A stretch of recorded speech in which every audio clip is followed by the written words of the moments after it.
प्रभु यीशु मसीह के अति पवित्र नाम से आप सभी प्रभु के प्रिय लोगों को जय मसीह की।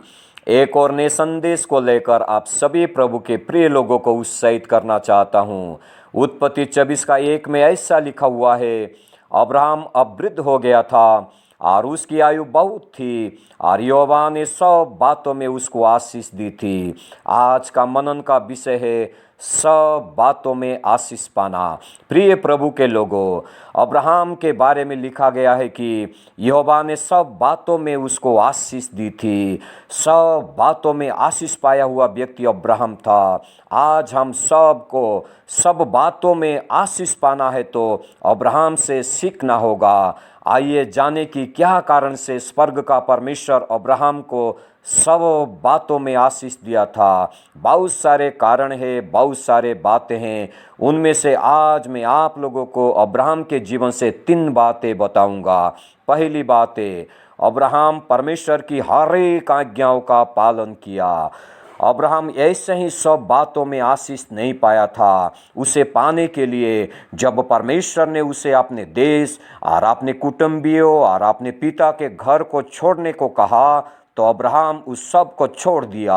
और जब परमेश्वर ने उसे जहाँ जाने के लिए आज्ञा दिया, बिना सवाल किए वहाँ चला गया। जब परमेश्वर ने जो जो करने के लिए उसे आज्ञा दिया वो उसे किया है। इस कारण स्वर्ग का परमेश्वर उसे सब बातों में आशीष दिया। प्रिय प्रभु के लोगों, क्या आप चाहते हैं कि आप भी सब बातों में परमेश्वर का आशीष को पाए तो उसके लिए आपको भी परमेश्वर की हर एक आज्ञाओं का पालन करना होगा।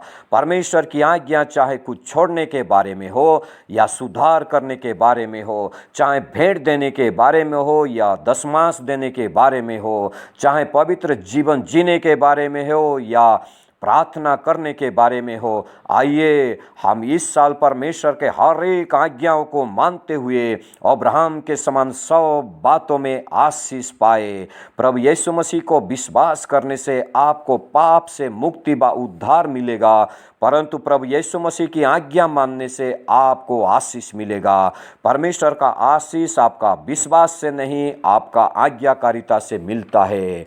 दूसरी बात, अब्राहम अतिथि सत्कार करने वाला था। उत्पत्ति 18 अध्याय 1 से 15 के अनुसार वो प्रभु परमेश्वर और 2 स्वर्गदूतों का अतिथि सत्कार करता है, जिसके फलस्वरूप परमेश्वर सारा के द्वारा संतान होने की एक बड़ी आशीष देते हैं। प्रिय प्रभु के लोगों, अगर आप चाहते हैं कि आपका बहुत साल से रुका हुआ कार्य सफल हो जाए, आपको अद्भुत रीति से परमेश्वर की एक बड़ी आशीष मिले, तो मैं आपको उत्साहित करना चाहता हूं कि आपका घर को आप अतिथि सत्कार करने वाला एक घर बनाइए। प्रभु के दास लोगों का अतिथि सत्कार कीजिए। इब्रानी 13 का 2 में परमेश्वर का वचन हमसे इस प्रकार कहता है, अतिथि सत्कार करना ना भूलना, क्योंकि इसके द्वारा कुछ लोगों ने अनजाने में स्वर्गदूतों का आदर सत्कार किया है। बाइबल में बहुत सारे उदाहरण हैं जिन्होंने अतिथि सत्कार करके बड़े बड़े आशीष को पाए हैं। अब्राहम, लूत, मार्था, सुनेम नगर की कुलीन स्त्री प्रभु के दास एलिशा को अपने घर में ले जा करके अतिथि सत्कार करके बड़ी आशीष बेटा के रूप में पाई। प्रिय प्रभु के लोगों, परमेश्वर के अभिषिक्त दास दासी लोगों का पाव आपके घर में पड़ना ही आपके लिए आशीष का कारण है। मत्ती का सुसमाचार 10 का 42 में प्रभु यीशु मसीह कहते हैं, जो कोई इन छोटों में से एक को मेरा चेला जानकर केवल एक कोठरा ठंडा पानी पिलाए, मैं तुमसे सच कहता हूँ वो किसी रीति से अपना प्रतिफल ना खोएगा। प्रभु के दास लोगों को एक कटोरा ठंडा पानी पिलाने से प्रतिफल मिलेगा, आशीष मिलेगा। तो अगर आप उनका अतिथि सत्कार करोगे तो मैं आपको बताना चाहता हूं कि आप परमेश्वर के बड़े बड़े आशीष को पाने वाला व्यक्ति बन जाओगे। तीसरी बात, उत्पत्ति 12 का 3 में ऐसा लिखा गया है, जो तुझे आशीर्वाद दे उन्हें मैं आशीष दूंगा, और जो तुझे कोसे उन्हें मैं श्राप दूंगा, और भूमंडल के सारे कुल तेरे द्वारा आशीष पाएंगे। आशीष पाने के लिए हमें जिनको परमेश्वर आशीषित कर चुका है उनको हम आशीष देना है।